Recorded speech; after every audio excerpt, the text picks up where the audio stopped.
제가 새해 들어서 자주 떠올리며 묵상하는 그 라틴어 두 단어가 있는데요. 이 메멘토 모리 또 까르페 디엠, 이 두 단어를 제가 요새 비교하고 생각하고 또 자료도 찾아보고 또 이걸 가지고 좀 묵상거리로 삼고 있습니다. 이 메멘토 모리, 이 단어는 죽음을 기억하라, 이런 뜻을 가진 라틴어고요. 또 까르페 디엠, 이 단어는 오늘을 붙잡아라 혹은 현재 순간에 충실하라, 이런 뜻을 가진 단어인데요. 이 메멘토 모리와 관련해서는 제가 늘 마음에 담고 있는 이 단어의 유래입니다. 고대 로마에서 원정에서 승리를 거둔 그 개선 장군, 이제 행진을 할 때 얼마나 감격이 넘치겠습니까? 그렇게 개선 장군이 행진하고 있을 때 그때 노예를 시켜서 그 행렬 뒤에서 외치게 한 게 메멘토 모리라는 겁니다. 아니, 이게 웬 초치는 이야기입니까?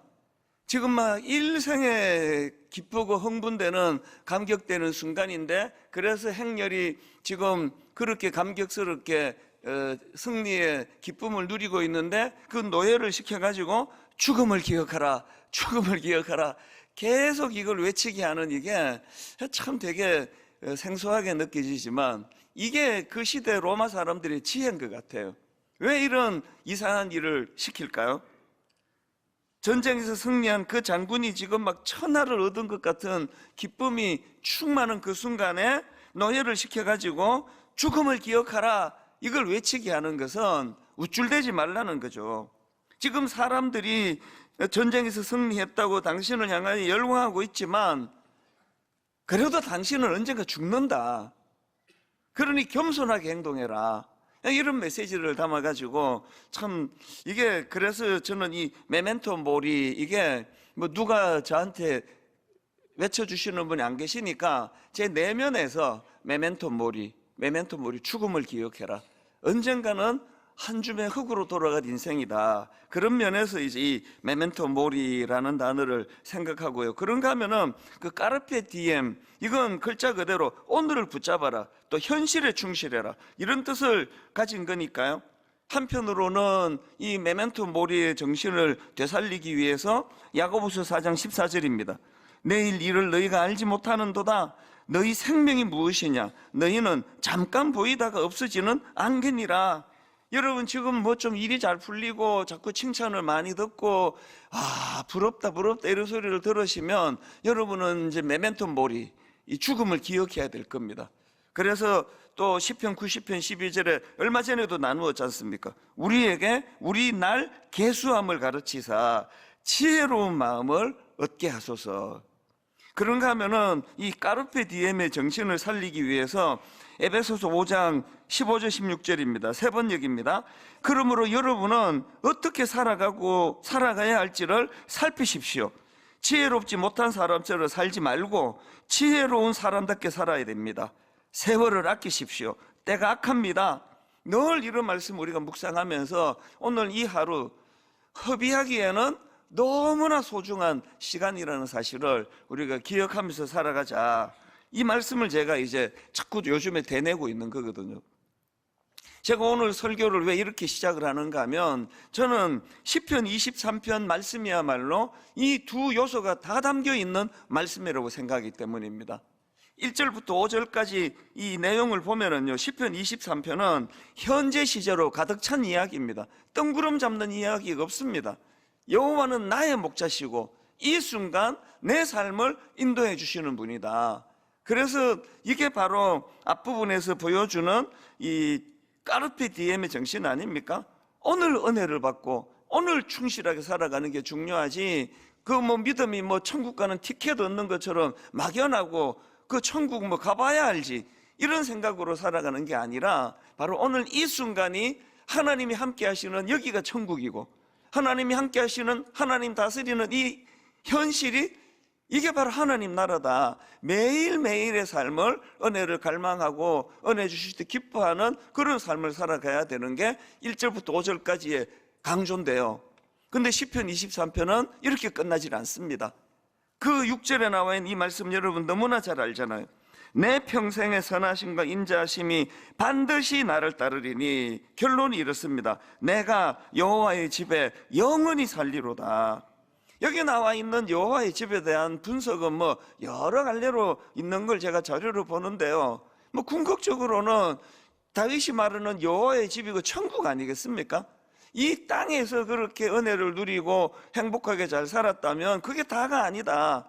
우리에게는 소원하고 갈망하고 마음에 꿈꾸어야 될 그 목표가 하나 더 있는데요, 항상 우리의 목표는 장례식까지가 아닙니다. 잘 살다가 뭐 끝나는 게 인생이지, 그거 아닙니다. 우리의 목표는 영원하신 하나님 나라, 그분이 다스리시는 천국까지가 우리 삶의 목표라는 것. 다윗이 이걸 너무나 잘 기록을 했습니다. 제가 오늘 이 두 균형을 가지고 있는 시편 23편 6절 맨 마지막 부분을 좀 살펴보려고 하는데요, 저는 오늘 이 본문 말씀에서 이 하나님의 사람은 어떤 사람이어야 하는가, 이 부분에 대해서 좀 살펴보려고 하는데요, 두 가지로 정리해 봤습니다. 여러분, 하나님의 사람은요, 넓은 시야를 가진 사람이어야 합니다. 제가 지난주에 이 시편 23편을 묵상하다가 6절을 보면서 영어 성경에서 유난히 그날 이 and라고 하는 이 단어가 확 눈에 들어오는 겁니다. 다윗이 지금 이 시를 마무리하면서 6절을 다시 한번 화면을 보십시오. 내 평생의 선하심과 인자하심이 반드시 나를 따를 것이다. 끝. 그렇게 끝내질 않고, 그리고 이 end, 그리고 이 땅에서 내가 선하심과 인자하심을 누리고 경험하고 사는 것이 끝이 아니라, 그리고 내가 여호와의 집에 영원히 살 것이다. 이게 시편 23편의 인생을 정리한 가장 중요한 거예요. 그래서 인생은요, 이 엔드가 있느냐 없느냐, 여러분 아시잖아요. 예수 안 믿어도 부자 많습니다. 예수 안 믿어도 잘 사는 사람 많습니다. 우리가 예수 믿고 그렇게 끝난다면은 오늘부터 교회 이거 회사 내야 돼요. 교회라는 거는 그렇게 오늘 이 시간을 잘 사는 그게 아니에요. 엔드가 있는 거예요. 오늘 저는 우리 청년들에게 이제 사부 예배를 하면서 날마다 제가 마음에 소원을 가져요. 정말 이제 우리 청년들에게 내 모든 목회의 에너지를 다 여기 걸어야 되겠다, 그렇게 생각하는데요, 청년 시절에 이 엔드가 장착이 된다면요, 이 땅이 전부 그처럼 생각하니까 일 안 풀리면 뭐 이번 생은 망했다, 뭐 다음 생도 없는데 뭐 이번 생 다음 생 구분 지을 게 어디 있습니까? 젊은 청년 시절부터 여기 나와 있는 내 평생의 선하심과 인자하심이 이 땅을 사는 동안에 반드시 나를 따를 것이다. 그리고 내가 여호와의 집에 영원히 살 것이다. 다윗이 가지고 있는 이 넓은 시선이요, 제가 항상 청년들에게 당부하는 이야기지만요, 다른 목동들은 목동으로 시작해가지고 평생을 양치다가 인생을 끝내는데 대부분이 그렇게 살다 가는 거 아닙니까? 그런데 어떻게 다윗은 그렇게 목동으로 시작해서 위대한 왕이 될 수 있었냐? 그거는 어디까지 보느냐에 따라 인생이 걸려있기 때문이다. 모든 목동들이 그저 푸른 풀밭만 보고 나무만 보고 양들만 보고 이것만 보고 사니까 사는 게 무료하기 짝이었고 맨날 신세한탄이라고 살아가는데, 다윗은 그 상황에서 푸른 초장 너머에 계시는 하나님을 볼 수 있었잖아요. 여호와가 나의 목자가 되신다, 그런 꿈을 가지고 살아가다가 보니까 그 꿈이 제한 없이 마음의 그림을 항상 그려나가니까요. 그래서 제가 가끔씩 그런 이야기 하잖아요. 우리 집에 5 식구가 살아요. 제가 나이가 제일 많습니다. 저하고 맨 마지막에 회원하고는 나이 차이가 40살 나요. 모든 것들을 제가 우리 애들을 따라갈 수가 없는데 한 번씩 제가 도전을 던져요. 꿈꾸는 거 우리 경쟁 좀 해보자. 우리 집에서 내가 나이가 제일 많고 체력이 제일 떨어지지만 꿈꾸는 것만큼은 내가 너희들한테 양보하고 싶지가 않다. 어떻게 꿈꾸는 겁니까? 이 후패해가는 60만 보면은 인생을 뭐 이제 정리할 때가 됐지 무슨 꿈을 꾸느냐고요. 그런데 푸른 초장 너머에 계시는 하나님이 내 안에 역사하시고, 그리고 내 삶은 이렇게 끝나지 않거든요. 엔드가 있거든요. 그래서 내가 여호와의 집에 영원히 살리로다. 그리고 영혼과 영혼을 연결하는 그 하나님이 내 하나님이기 때문에, 아이고 뭐 이 나이에 무슨 부귀영화를 누리겠다고, 내가 그게 제일 나쁜 말이에요. 이 땅에서 부귀영화를 누리겠다고 열심히 사는 게 아니라 영혼과 영혼 있는 하나님 앞에 자식들한테 물려줄 게 있어야 될 거 아니냐고요. 돈이요? 아닙니다. 돈 물려주려고 열심히 사는 게 아니라 이 정신을 물려주는 거거든요. 아, 우리 아버지 보니까, 우리 엄마 보니까 99세까지 정말 꿈을 갖고 달려가시더라. 그게 우리가 넘겨줄 유산 아닙니까? 엔드가 엔드. 이게 뭐 허구한 날 양밖에 안 보이고 나무밖에 안 보이는데 거기서 그 시골 목동들이 무슨 꿈을 꾸겠냐고요. 양 몇 마리를 키울까? 이거밖에 없는데. 정말 사부 예배 우리 청년들에게 이 꿈이 마음에서 회복이 될 수만 있다면 제 모든 걸 다 걸고 싶은 거거든요. 사람은요, 어디까지 보느냐에 따라서. 그래서 여러분, 하나님께서는 당신의 백성들에게 이런 넓은 시선을, 시야를 가지기를 원하시는 거 아닙니까? 아브라함 이야기를 창세기 12장이 왜 기록해 놨겠냐고요. 하나님이 그에게 요구하시는 게 뭡니까? 여호와께서 아브라함에게 이르시되 너는 너의 고향과 친척과 아버지의 집을 떠나, 너 익숙한 데서 좀 떠나라. 내가 너에게 보여줄 땅으로 가라. 그리고는 말씀하십니다. 내가 너로 큰 민족을 이루고 너에게 복을 주어 너의 이름을 창대하게 하리니. 맨날요, 우리 대한민국이 참 반도라 그래서 그런 얘기를 많이 들었거든요. 어릴 때부터. 대륙 기질이 별로 없어가지고 그쵸, 우리끼리 맨날 편가르고 싸우고 동쪽 서쪽 그렇게 편가름했으면 됐지.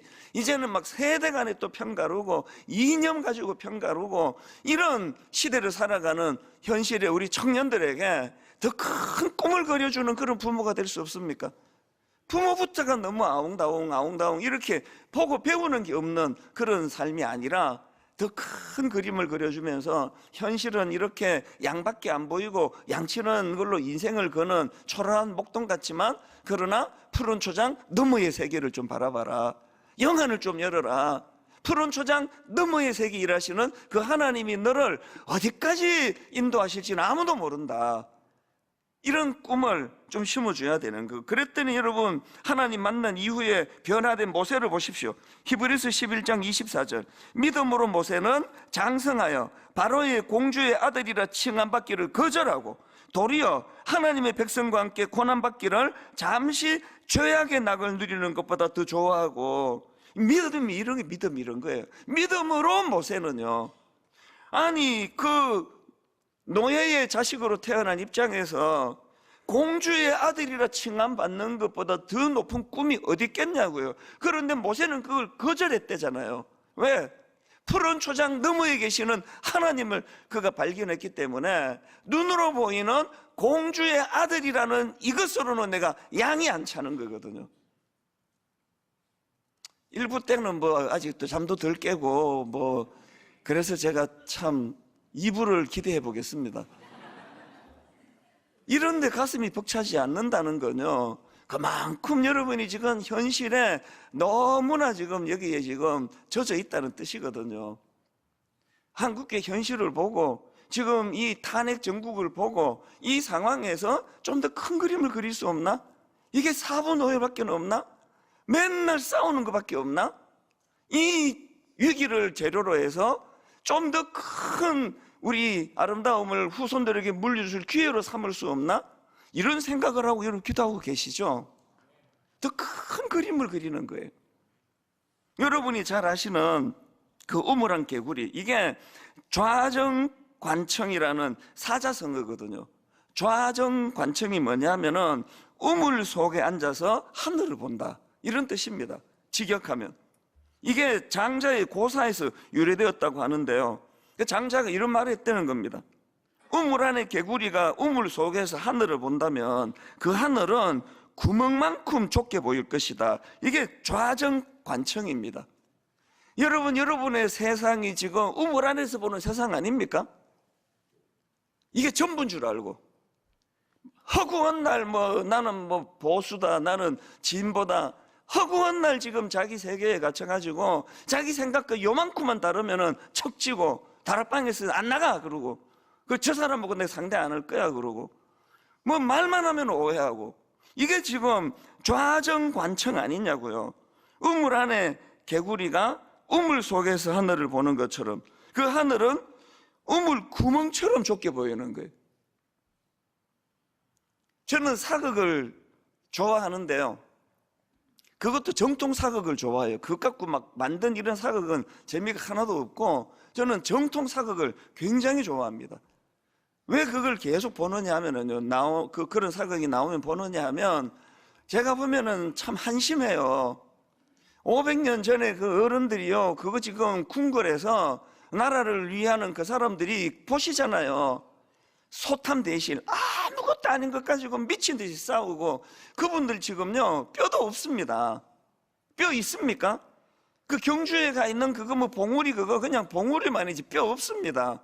뼈가 그렇게 오래까지 안 남아 있어요.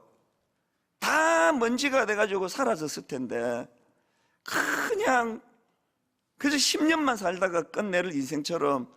그래서 사극이 또 재밌잖아요. 모든 사극이 나라만 위하는 백성들 있으면 재미 하나도 없을 것 같아요. 음모 꾸미고 비열하고 거짓말하고, 그런 사극을 보면서 참 그게 바로 좌정관천이라고 한다면, 오늘 우리는 안 그렇습니까? 여러분의 삶 속에서 늘 이제 나는 지금 어떤 마음을 가지고 신앙생활을 하고 있는가, 이게 이제 첫 번째예요. 늘 하나님의 사람은 보다 넓은 시야를 가지고 더 큰 그림을 그리면서 그렇게 살아야 되겠다, 그렇게 우리가 생각해야 되고요. 그런가 하면 두 번째로, 하나님의 사람은 어떤 사람들인가?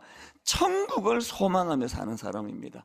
늘 천국을 그리워하며 사는 사람들입니다. 6절 다시 읽어드립니다.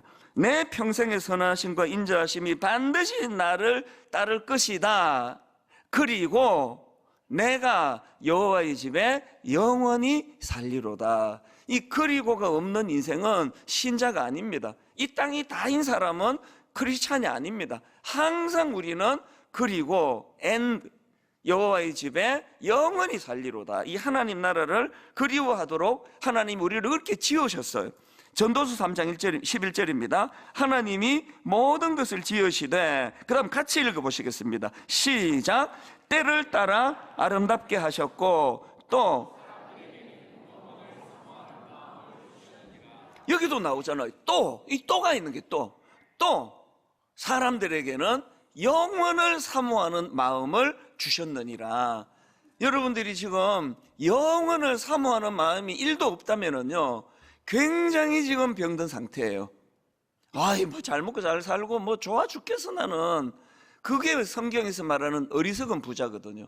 여러분에게 또 사람들에게는 영원을 사모하는 마음을 주셨느니라.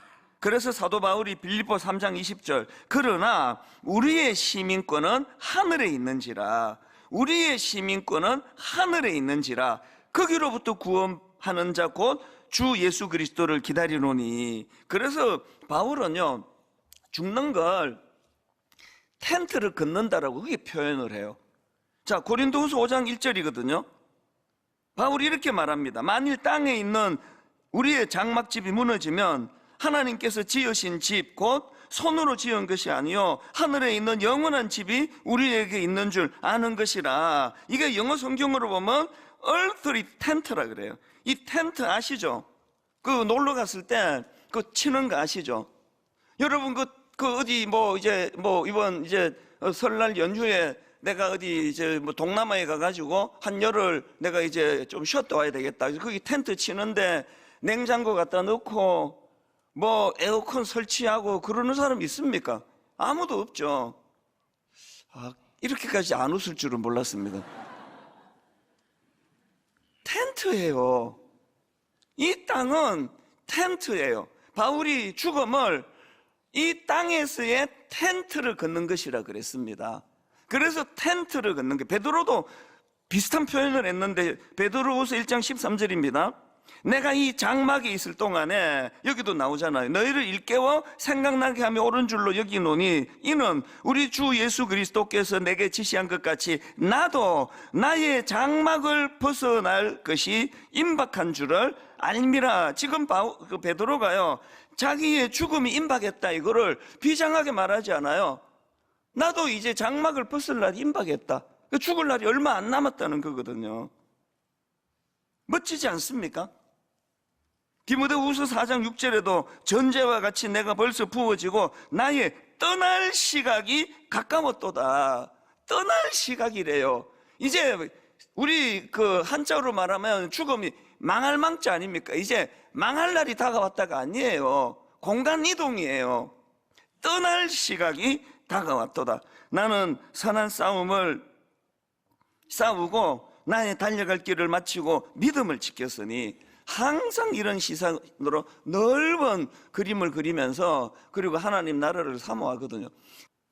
여러분, 우리가 이 두 가지를 항상 기억하셔야 됩니다. 그래서 저는 새해 들어서 이 메멘토 모리, 또 까르페 디엠, 우리 일상 가운데 역사하시는 그 하나님의 은혜, 시편 34편 8절입니다. 너희는 여호와의 선하심을 맛보아 알지어다. 그에게 피하는 자는 복이 있도다. 너희 성도들아 여호와를 경외하라. 그를 경외하는 자에게는 부족함이 없도다. 죽음을 기억하라는 뜻을 가진 메멘토 모리, 항상 그것을 우리 마음에 기억하고 있을 뿐만 아니라 까르페 디엠, 오늘 이 하루 하나님 주신 은혜를 맛보아 알기를 원합니다. 이 은혜를 우리가 맛보아 하는 거예요. 그래서 이 두 단어를 제가 묵상을 한다 그랬잖아요. 부탁드립니다. 여러분, 나라를 위해 기도하고 계시죠? 그 홈페이지 올려간 거 프린트해서 기도하셔야 됩니다. 제가 지난 주일날 기도를 제가 촉구하면서 판단을 유보하고 기도하자 그랬더니 또 오해를 또 하시는 분이 계시네요. 이건요, 신앙의 언어지 정치적인 언어가 아니에요. 판단을 유보하는 게 기도예요. 내 생각을 내려놓고 하나님의 뜻을 구하는 게 기도인데, 이걸 가지고 왜 오해를 하시는지 저는 좀 의아하지만요, 여러분, 우리 판단을 자꾸 하나님께 맡겨드리면서 하나님의 큰 그림을 구하는 이 기도가, 이게 이 나라를 위해서 믿는 우리가 할 도리라고 생각을 합니다. 그래서 히브리서 12장 2절, 우리 믿음의 스케일을 키워주는 건 히브리서 12장 2절입니다. 같이 읽어보시겠습니다.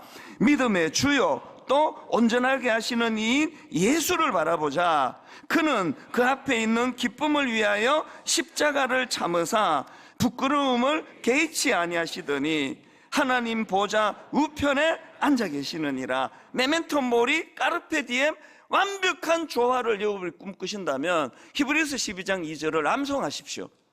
예수님을 바라보시는 거예요. 그분의 큰 그림과 그분의 스케일에 나를 접붙여 살면요,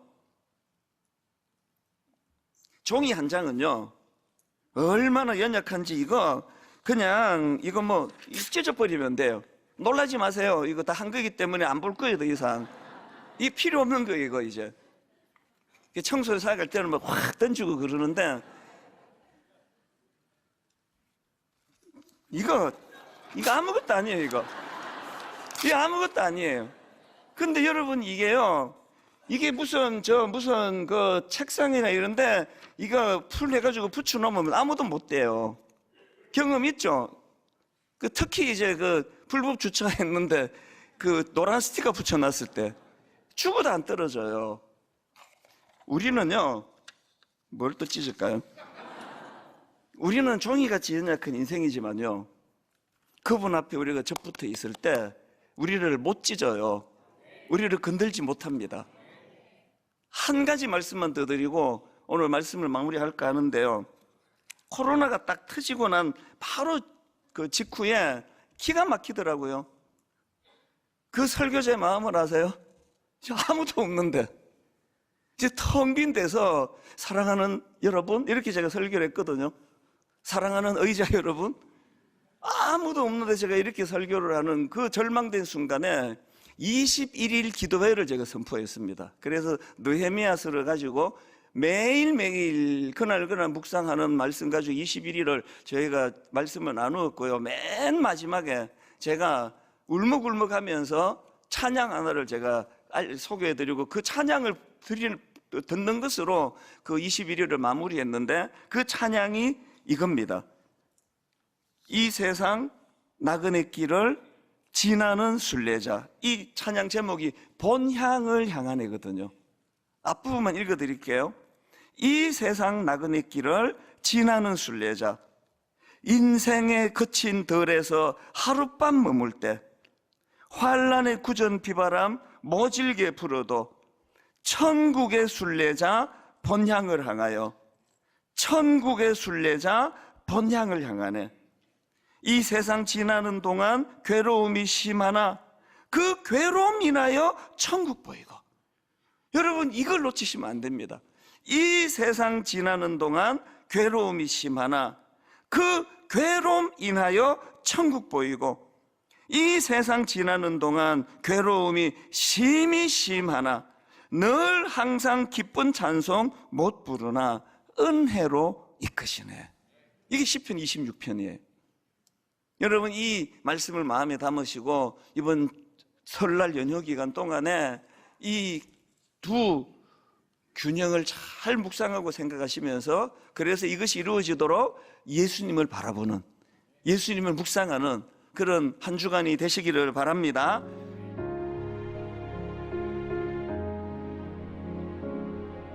지금은 선교 헌금 시간입니다. 이 예배를 통해 삶 가운데 은혜와 회복이 충만하시길 간절히 기도합니다.